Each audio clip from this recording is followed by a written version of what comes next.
Bismillahirrahmanirrahim. Kita lanjutkan. Ini kalau tidak salah pokoknya 1 bulan ke belakang dah ini. Saya 1 bulan ini berarti ya, sekarang ngisi lagi. Kita lanjutkan materi yang sebelumnya aja ya.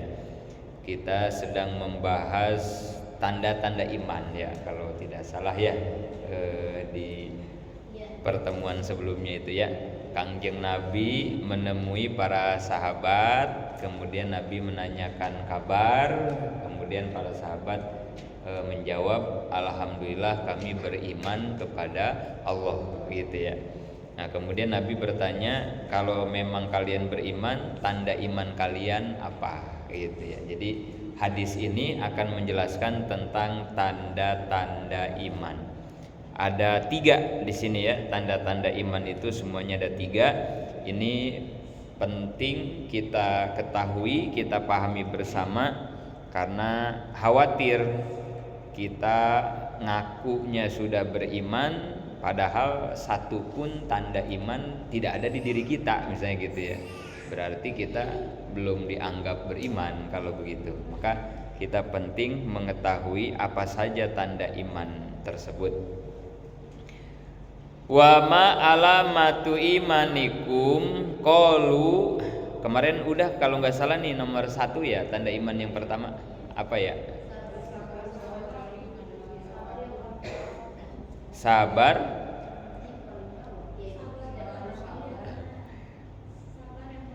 Sabar yang paling bawah. Sabar yang paling bawah ini ya. Tanda iman itu yang pertama nasbiru alal bala. Pertama begitu dulu ya. Jadi yang pertama itu tanda iman itu nasbiru alal bala, sabar terhadap bala.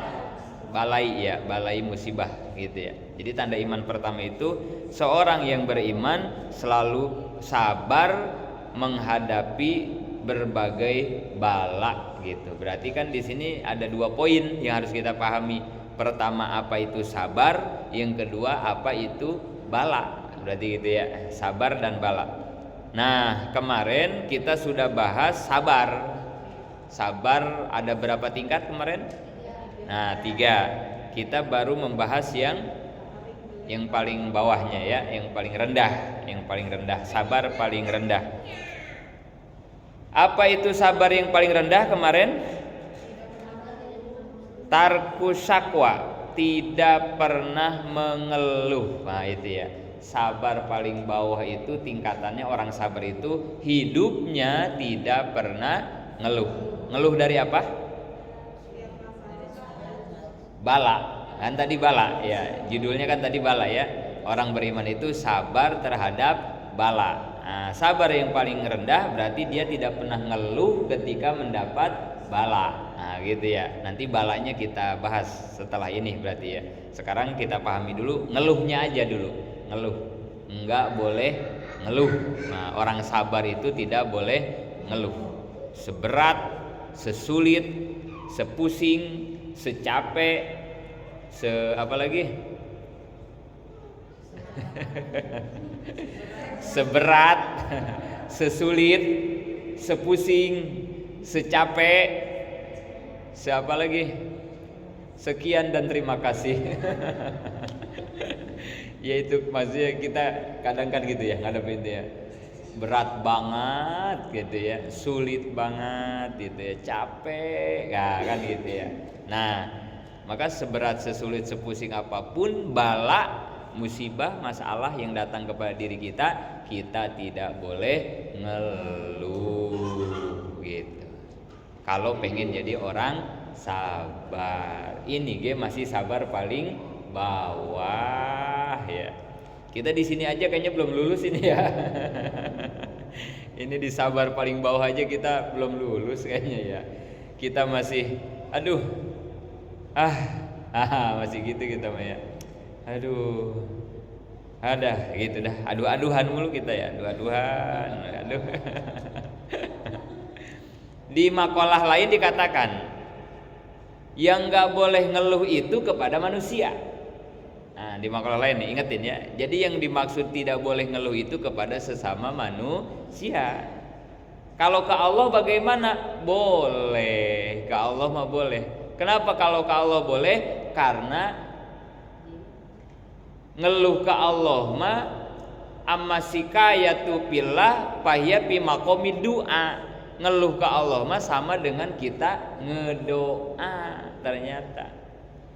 Jadi ini jangan salah paham ya. Jadi nggak boleh ngeluh itu kepada sesama manusia. Tapi kalau ke Allah mah itu jadinya doa ke Allah mah ya. Boleh ngeluh ke Allah mah bahkan jadi doa itu ya kalau kita ngeluh ke Allah mah ya. Nabi Musa ketika dikejar sama Firaun mau dibunuh, Nabi Musa dengan orang beriman lari menyelamatkan diri. Sampai akhirnya Nabi Musa mentok di pinggir pantai ya, di Laut Merah itu ya. Laut Merah. Nah, ada doa yang dibaca oleh Nabi Musa dan doa ini dijajahkan oleh Kangjeng Nabi kepada para sahabat. Ada doanya nih. Ini doa berarti dibaca ketika kita benar-benar sedang ada dalam keadaan terjepit, benar-benar ya. Ini doa luar biasa ini ya. Ini harus kita baca ini Maya karena hidup kita kan aduh ya. Aduh-aduhan lah pokoknya Maya. Aduh, tanggal tua, tanggal muda sekarang ini ya. Berarti sekarang mah udah aman ini ya, tanggal muda Maya. Ini udah tanggal tua, cicilan belum dibayar, udah ya. Suami belum ngasih duit, gajinya dirapel, udah pokoknya banyak dah gitu ya. Kita udah aduh-aduhan, minjem ke sana sama, lagi kagak ada, minjem udah ya. Lengkap sudah penderitaan ya. Aduh, udah maban kempes, hujan lagi. Aduh, ya jas hujan kagak kebawa, sempurna sudah penderitaan ya. Kita kadang hidup itu ada di itu ya. Kadang Allah nih kalau lagi ngasih ujian cobaan itu enggak satu gitu ya. Suka banyak gitu ya. Ya Allah gitu ya. Allah kalau lagi itu ya. Nah, kadang kita suka ada di titik seperti itu ya. Sebagaimana Nabi Musa dikejar Firaun, di depannya laut. Nabi Musa nggak pernah ngebayangin kan ketika dikejar kok jadi mentoknya di pinggir laut kan begitu. Ke depan laut nggak mungkin ngojay berenang, ke belakang juga mundur. Firaun sama tentara, berarti ini udah kejepit banget ya. Nah, ada doa nih yang diajarkan oleh Kangjeng Nabi, ini doa Nabi Musa. Barangkali ibu-ibu udah ada yang punya nih amalan ini barangkali. Kalau belum berarti kita amalin nih bareng-bareng ya. Kita baca bareng-bareng. Bismillahirrahmanirrahim. Lakal hamdu wa minkal paroju wa ilaikal mustaka wa bikal musta'an wala haula wala quwata illa billahil aliyil azim. Ada yang udah hafal? Belum ya, belum ada yang hafal ya. Kita ulangin ya. Lakal hamdu artinya pujian hanya milik Engkau ya Allah. Lakal hamdu begitu artinya ya. Jadi yang berhak dipuji hanya Allah. Lakal hamdu. Terus wa minkal paroju. Minka ya. Wa minka al paroju. Wa minkal paroju artinya dari Engkau ya Allah al paroj. Paroj itu adalah kemudahan, solusi. Paroj itu ya hilang dari bingung. Paroj lah kemudahan gitu ya, solusi paroj.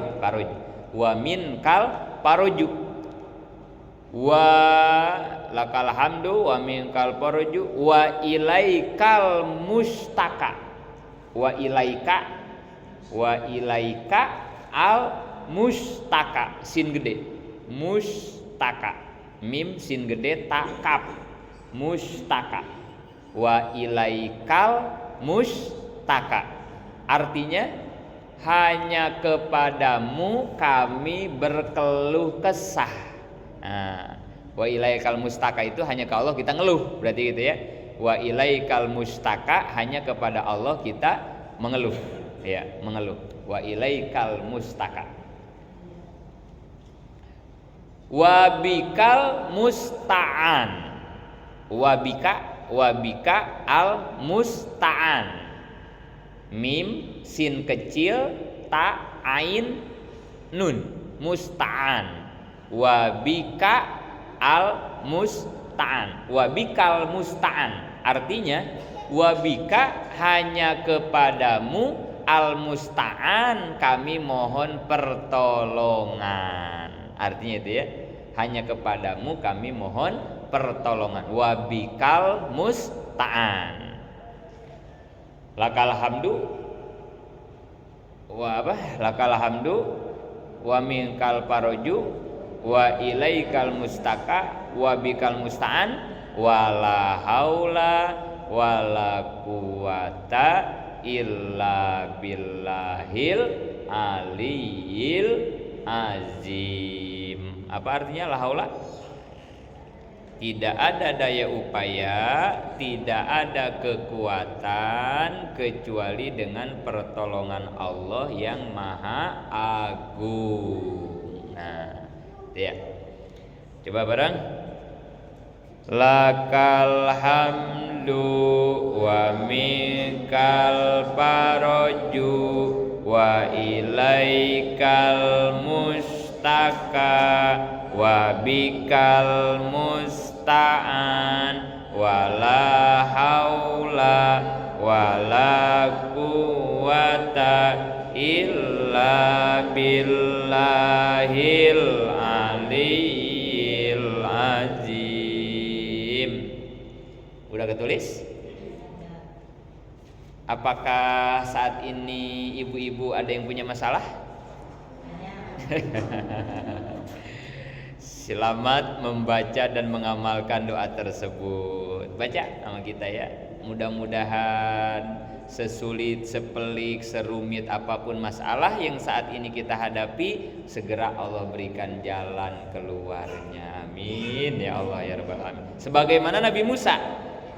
Jadi lagi kedempet begitu ya, dikejar Firaun, baca doa ini, kemudian Allah nyuruh memukulkan tongkatnya ke laut sehingga laut terbelah menjadi jalan yang menyelamatkan Nabi Musa. Ada nggak kita masalah kita yang seberat seperti masalah Nabi Musa saat itu? Ada nggak? Kita pernah ngalamin nggak kayak Nabi Musa situasinya selama ini? Ada pernah nggak? Tidak ada bandingannya masalah kita dengan masalah para nabi, para rasul ya. Jangankan sama nabi rasul, sama orang tua kita juga nggak seimbang masalah kita mah. Jangan jauh-jauh ke nabi, ke guru, nggak usah jauh-jauh ke wali-wali, nggak usah kita mah ya. Sama orang tua kita aja dah yang dekat banget. Kita sekarang punya masalah rumah tangga nggak? Punya nggak? Pasti ya. Semua kita nggak ada ini nggak punya masalah rumah tangga, nggak ada ini ya. Sama suami kah, sama anak kah, pokoknya masalah rumah tangga ya.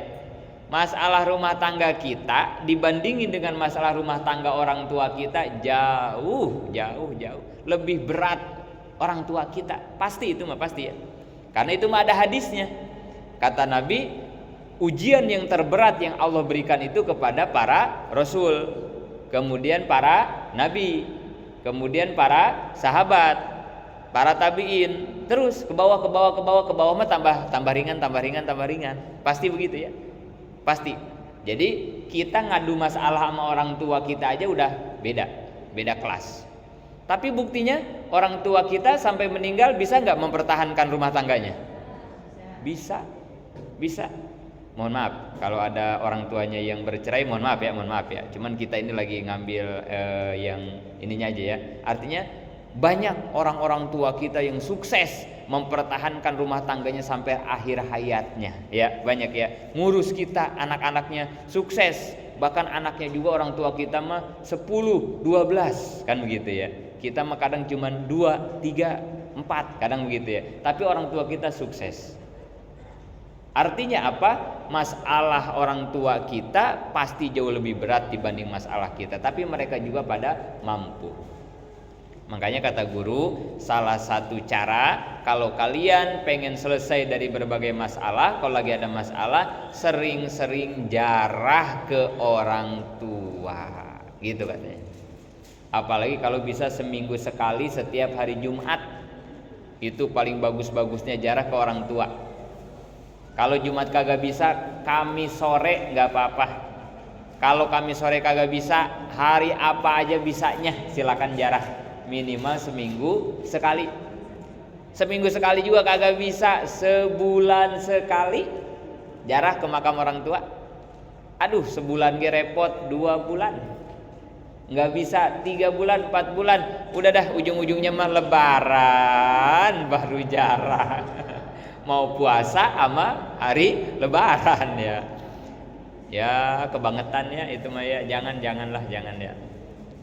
Jadi kalau bisa mah ya itu seminggu sekali, sebulan gitu ya, 3 bulan atau ya, jangan setahun sekali, jangan ya. Apalagi kalau lagi ada masalah, jarah ke orang tua. Kenapa harus jarah ke orang tua? Ngecas batin, ngecas kekuatan. Apa sih yang saya sedang hadapi masalah saat ini? Orang tua saya pasti dulu mengalaminya, bahkan lebih berat. Tapi orang tua kami mampu. Ya Allah, berikan kekuatan yang dulu Engkau berikan ke orang tua kami, berikan kepada kami, agar kami sekarang anaknya juga mampu menghadapi, menjalani ini masalah. Gitu jarahnya. Kita mintanya begitu ya. Ke orang tua kita jarah. Apalagi yang mau jarah ke wali-wali. Nah, yang mau jarah ke wali-wali apalagi nih? Kita diajak jarah rombongan ke Wali Songo, kemana, ke Pamijahan, kemana. Awas, jangan sampai kita jarah ke wali malah nawain kita. Nah, hati-hati ya. Emang ada orang jarah ke wali malah nawain kita? Ada. Siapa mereka? Yang jarah ke wali tapi nggak jarah dulu ke orang. Itu walinya tawa itu. Ditawain kita nyampe ke sana. Tawain, kata wali, ngapain datang jauh-jauh ke saya? Orang tua kamu sendiri dilewatin. Emang keramat yang terhebat, terkuat emang siapa? Bukan wali, bukan, tapi orang tua. Mau nyari jimat apa? Gitu kata wali. Mau nyari jimat, ini kata wali nih. Kalau kata kita mah wali ya karomahnya luar biasa ya, kata kita mah ya. Kita nggak boleh ngerendahin karomah para wali, nggak boleh. Ini mah wali yang ngomong, ngapain nyari karomah ke saya? Karomah terbesar mah orang tua kalian gitu. Ya, apalagi ya kalau yang mau jarah mah ya, jangan ampe kagak jarah dulu ya. Kalau tanggung nih ya, tanggung. Keburu jarah ke wali, belum jarah ke orang tua, udah tanggung kagok lah gitu ya, kelupaan apa-apa, nanti pulangnya tolong langsung jarah ke orang tua. Nggak apa-apa begitu juga dikodoin namanya ya, dikodoin. Tapi yang paling bagus mah ke orang tua dulu, baru ke wali gitu ya. Ya. Jadi salah satu solusi untuk menyelesaikan masalah itu harus rajin jarah ke orang tua. Insya Allah kita dikasih kekuatan sebagaimana Allah memberikan kekuatan ke orang tua kita dalam menghadapi berbagai masalah kehidupan. Ya, jarah. Syukur-syukur bisa seminggu sekali setiap Jumat ya, jarah. Kembali lagi, Nabi Musa begitu baca doa ini sama Allah disuruh memukulkan tongkatnya, kemudian tongkatnya membelah lautan. Berarti ini doa nggak main-main. Nabi Musa sampai tidak terpikirkan sebelumnya tongkatnya bisa ngebelah laut, nggak pernah terpikirkan itu. Berarti ini doa nggak main-main. Dan hari ini masalah kita, apa ada yang seberat masalah Nabi Musa? Pasti kagak ada. Maka artinya insya Allah seberat apapun masalah yang kita hadapi, kita baca doa ini, insya Allah yakin Allah pasti berikan jalan keluarnya. Ya, baca lagi. Lakal hamdu wa minkal faraju wa ilaikal mustaka wa bikal musta'an wa la haula wa la quwata illa billahil aliyil azim. Artinya apa tadi? Lakal hamdu, hanya Allah yang patut dipuji.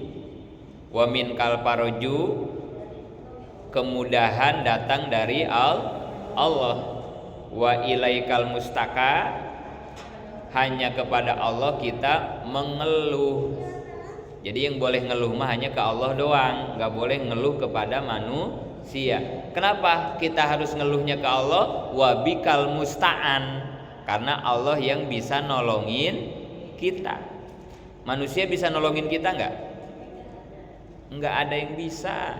Makanya ujungnya la haula wala quwata illa billah. Kita mah semua sama-sama manusia, sama-sama nggak punya daya upaya, sama-sama tidak punya kekuatan.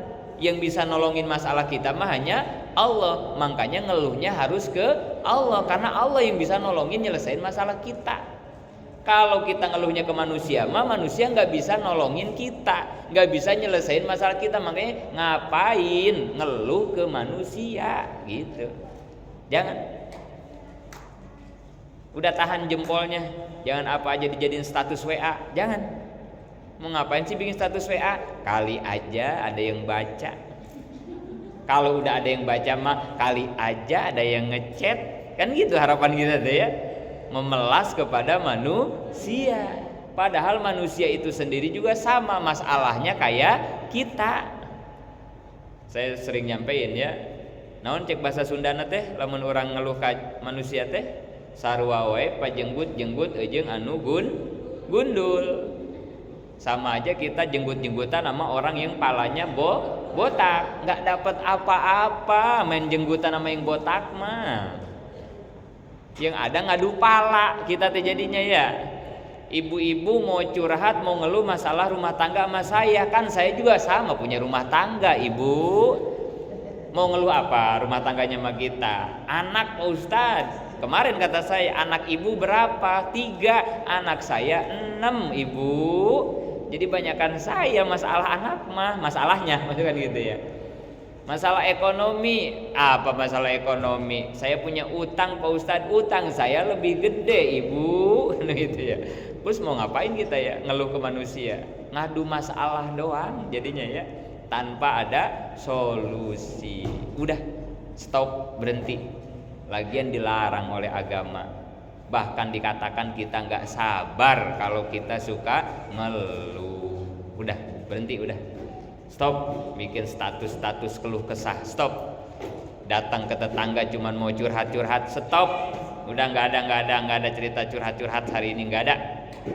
Kalau kita mau curhat bangun jam 12, jam 1, jam 2 tahajud, sholat hajat, ngedoa ke Allah, baca doa yang tadi itu sebanyak-banyaknya sambil maknanya dijiwai gitu ya. Sambil dibaca sambil maknanya, ya Allah kita nggak punya kekuatan apa-apa tanpa ditolong oleh-Mu ya Allah. Tolong kami agar kami kuat, sabar menghadapi masalah ini dan segera berikan jalan keluar yang terbaik bagi setiap masalah kami ya Rob. Kuatkan. Wah, terus aja dah pokoknya kita ngeluh aja kayak kita ngeluh ke orang kan gitu ya. Kayak kita ngemis ke orang, tapi ini mah dibalikin ke Allah gitu. Dan itu doa. Itu doa.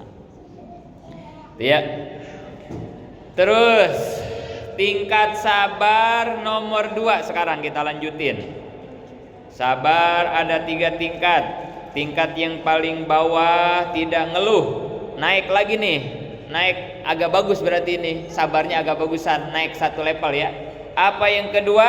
Warido bil makdur. Yang kedua. Sabar yang kedua itu yang agak baik adalah ridho terhadap takdir. Nah, sabar yang kedua itu ya, ridho terhadap takdir. Ridho itu apa ibu-ibu? Ridho itu apa ridho? Enggak, beda. Ikhlas, ridho. Apa ridho? Ridho Roma. Ibu-ibu nyuruh kerja sama tukang babat rumput. Pak, ini rumput saya tolong dibabat nih, udah ini banget nih, udah tinggi-tinggi. Beres dia babat, kita kasih upah kan ya? Kasih upah tuh ya, sehari saya 200.000. Pak, ini upah ngebersihin rumput saya 200.000. Yang ridho ya Pak, gitu suka gitu ya kamu ya. Yang ridho ya Pak. Nah gitu. Berarti apa itu ridho? rela, senang gitu ya, nerima gitu ya. Ini 200.000 nih yang ridho, yang senang, yang rela, yang nerima, dah saya cuma bisa ngupahin 200.000 doang kan itu ya. Tapi yang ridho ya Pak gitu. Ridho teh begitu ya. Kita harus ridho terhadap takdir. Orang sabar nih, tingkat naik satu level ya, naik ke atas. Selalu ridho menghadapi, menerima takdir. Takdir itu apa ibu-ibu?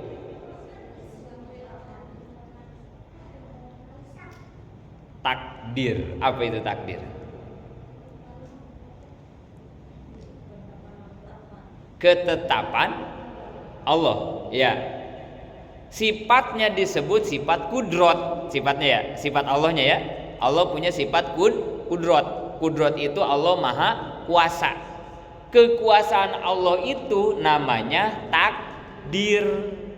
Ada kudrot, ada irodat. Sifat yang wajib di Allah ya, yang 20 ya. Ada kudrot, ada irodat. Kalau kudrot mah kekuasaan Allah, kalau irodat mah kehendak Allah. Hidup kita nggak lepas dari kekuasaan dan kehendak Allah. Takdir nih. Ini ngaji. Ini takdir Allah bukan kita ngaji. Takdir ini ya. Ini kehendak Allah bukan. Tadi Ibu ketua tadi kan, sebelum kita ngaji nih, Ibu ketua kan nge-WA ke Umi kan tadi ya. Mi liburin aja ngajinya. Gitu, karena dikit jamaahnya karena ada maulid. Itu kan berarti keinginan kita gitu ya. Keinginan kita kan gitu ya. Libur aja. Bukan karena libur malas atau apa, bukan. Ini karena jamaahnya dikit, ada acara yang lain kan gitu ya. Kasihan yang kagak hadir nanti jadi ketinggalan materi kan begitu ya. Kan itu kita punya rencana, punya keinginan, punya kehendak, punya keinginan. Udah dah liburin aja Mi, kata Ibu ketua. Tapi Allah nggak menggerakkan saya ngebuka HP. Orang naik motor kan gitu ya. Kenapa saya naik motor? Karena saya habis ngaji di Keranggan. Jadi ngejar ke sini. Kalau pakai mobil kagak nyampe. Saya beres ngaji di Keranggan tadi jam 8 dari jam 7. Di sini harus jam 9. Kalau pakai mobil nggak nyampe dari Keranggan. Makanya sama santri saya naik motor aja biar cepet kan gitu ya. Naik motor.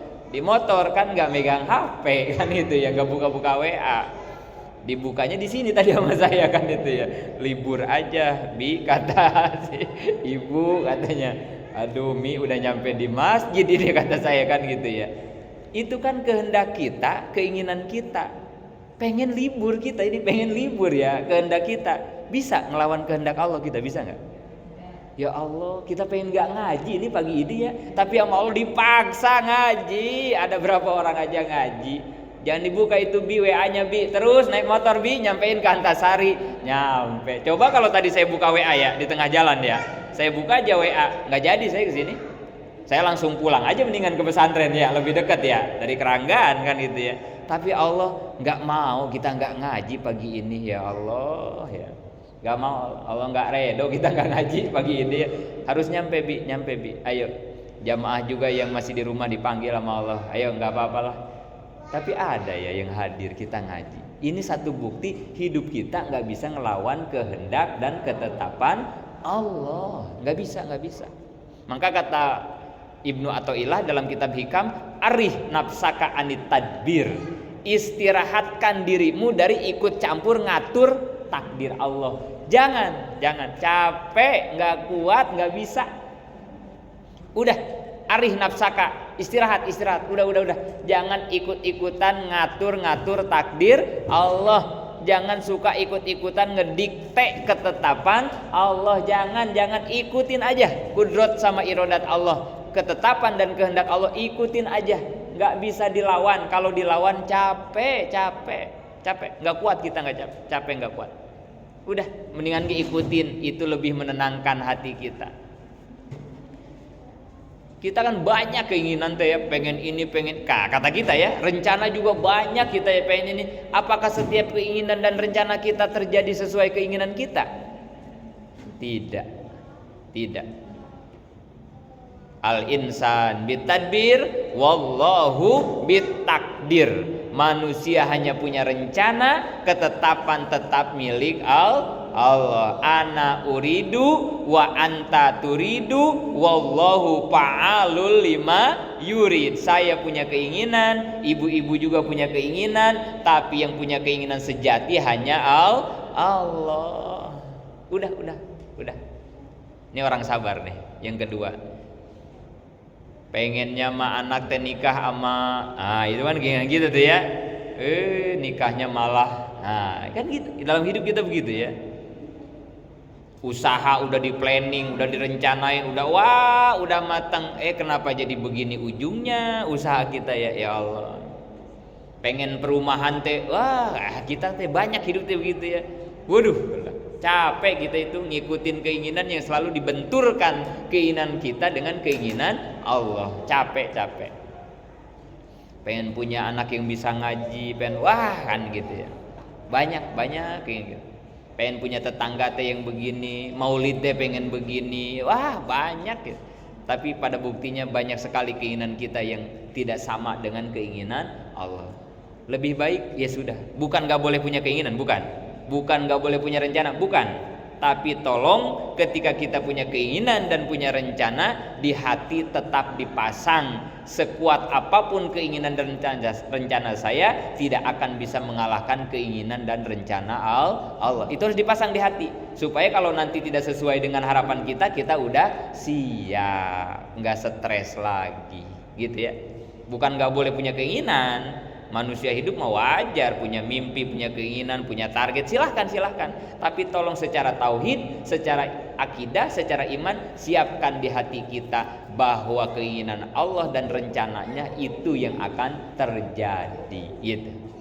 Ana uridu wa anta turidu, wallahu fa'alul lima yurid. Kita nggak bisa mengalahkan ketetapan dan kehendak Allah, nggak bisa. Inilah orang sabar tingkat kedua.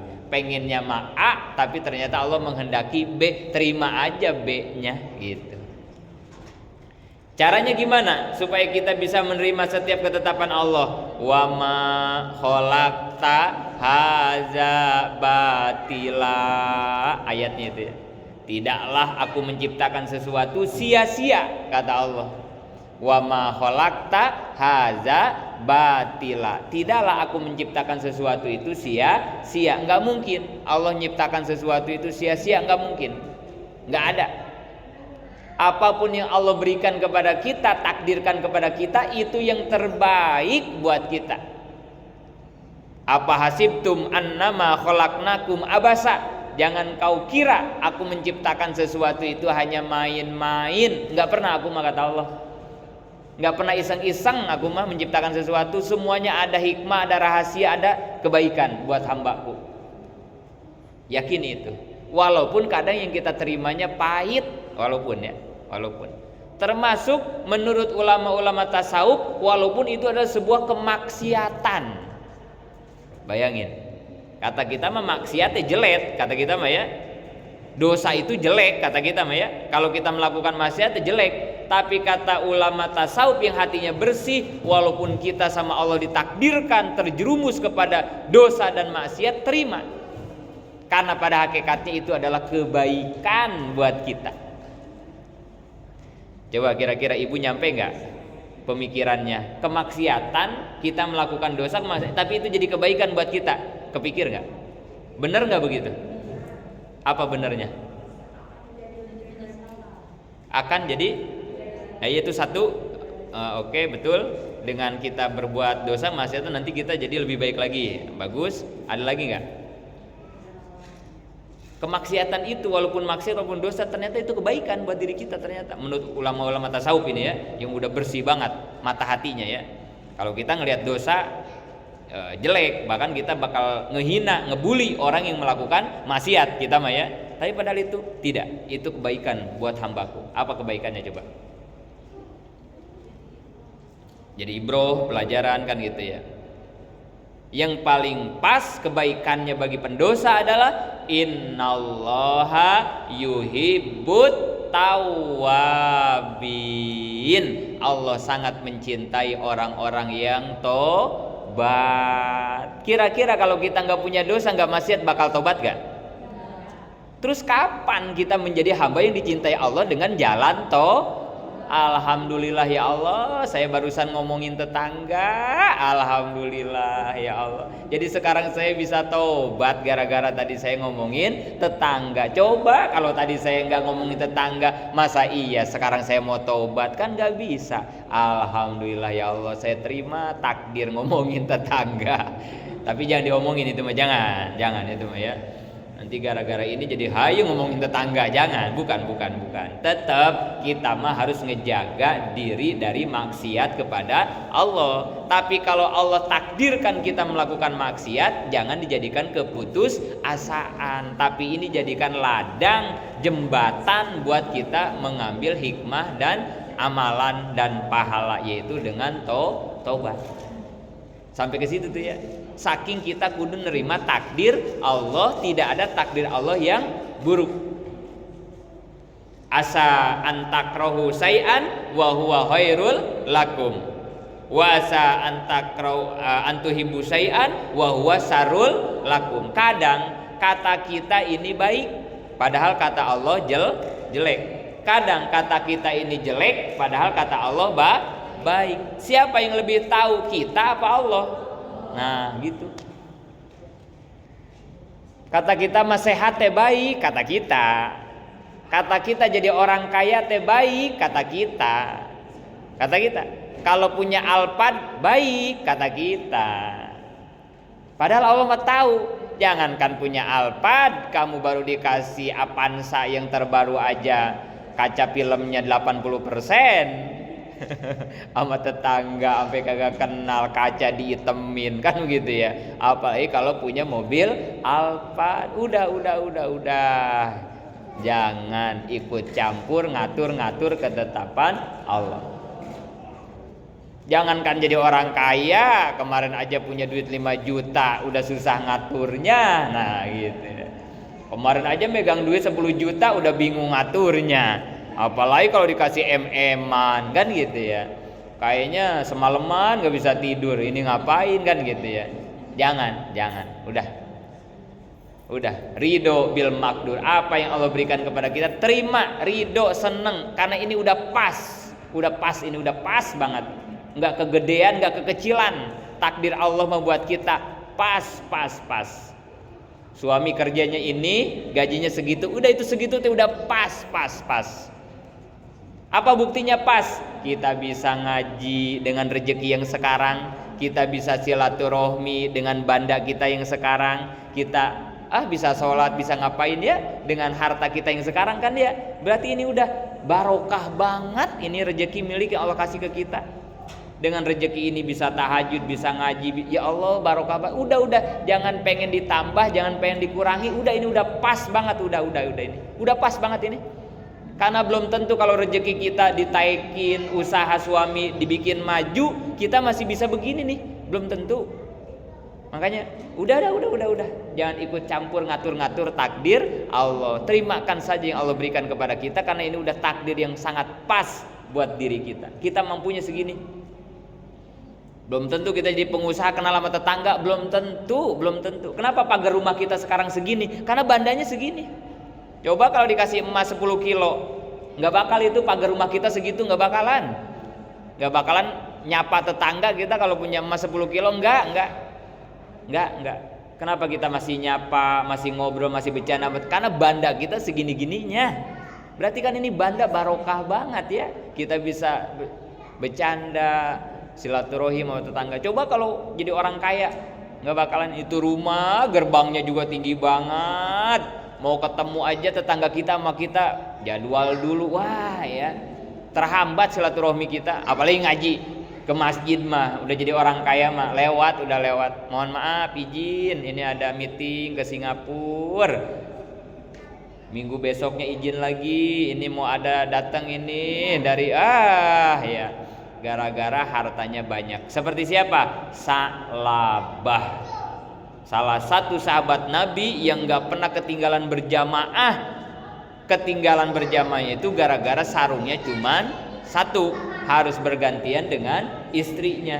Tapi setiap waktu sholat terus dengan Kangjeng Nabi, cuman telat doang karena nunggu istrinya sholat dulu pakai sarung.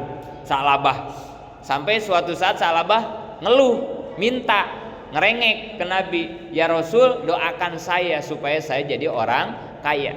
Apa kata Nabi? Jangan Sa'labah, karena Nabi tahu, Nabi udah tahu, Nabi mah jangan Sa'labah. Tapi Sa'labah besok ngerengek lagi, ya Rasul, doain saya jadi orang kaya biar nggak terlambat berjamaahnya, biar tambah giat. Kata Sa'labah, jangan, kata Rasul, udah jangan, udah kamu segini aja, udah jangan. Terus ngerengek, akhirnya gara ngerengek terus, ya sama Nabi didoain. Ya udah, kalau kamu yang pengen jadi orang kaya, aku doakan kamu jadi orang kaya. Doa Nabi itu kan dia mustajab. Gara-gara punya kambing 2 sepasang, lama-lama itu kambing menutupi bukit yang ada di belakang rumah Sa'labah. Dari 2 doang tuh sepasang, terus penuh memenuhi bukit di belakang rumah Sa'labah. Apa yang terjadi? Boro-boro berjamaah, sholatnya juga ditinggal sama Sa'labah gara-gara repot ngurusin kambing. Yang paling miris apa? Ketika dipinta zakat oleh Kangjeng Nabi, Sa'labah make milih-milih. Sahabat datang, Sa'labah, kata Rasul, engkau ini udah waktunya ngeluarin zakat nih, karena kambing kamu sudah disob. Apa kata Sa'labah? Ntar dulu, bilang ke Rasul, saya mau milih-milih dulu. Astagfirullah, sampai milih-milih, mau dicari yang paling jelek kali kambingnya gitu ya. Begitu udah dipilih-pilih, dapat nih udah kambingnya, dibawa tuh ke Kanjeng Nabi. Ya Rasul, ini zakat kambing saya. Apa kata Nabi? Aku sudah tidak mau menerima zakat kamu Sa'labah. Ditolak sama Nabi. Di zaman Abu Bakar ditolak zakatnya, Umar ditolak, sampai Sayyidina Utsman kalau nggak salah masih ditolak zakatnya Sa'labah. Padahal kambingnya udah memenuhi bukit, dipinta zakat doang paling berapa ekor, make milih-milih. Kalau kata kita mah sahabat datang, ambil aja tuh, ambil mana? Kalau kata kita mah ya Allah itu kambing ini makin milih-milih. Itu orang gara-gara nggak kuat kalau dikasih godaan dunia. Boro-boro berjamaah, Sa'labah sholat aja ditinggal, zakat aja makin milih-milih. Makanya udah, jangan segala minta. Ya udah dah gitu. Karena kita belum tentu kalau Allah kasih kita mampu menerima amanah tersebut. Udah ya Allah yang segini, udah ya Allah, alhamdulillah banget ya Allah, udah ini ya Allah. Ini emang kita mah indahnya segini, barokah, udah ya Allah, udah. Yang penting mah sehat, sabar, kita mah gitu aja udah mintanya ya. Rezeki mah terserah aja dah, kesehatan mah terserah aja dah, udah gitu ya. Ya. Nah itu sabar tingkat yang kedua, selalu ridho terhadap takdir. Sampai di situ nanti kita lanjutkan sabar yang tertinggi, berarti ya satu lagi nanti ya. Apa itu sabar tertinggi? Mudah-mudahan manfaat. Amin.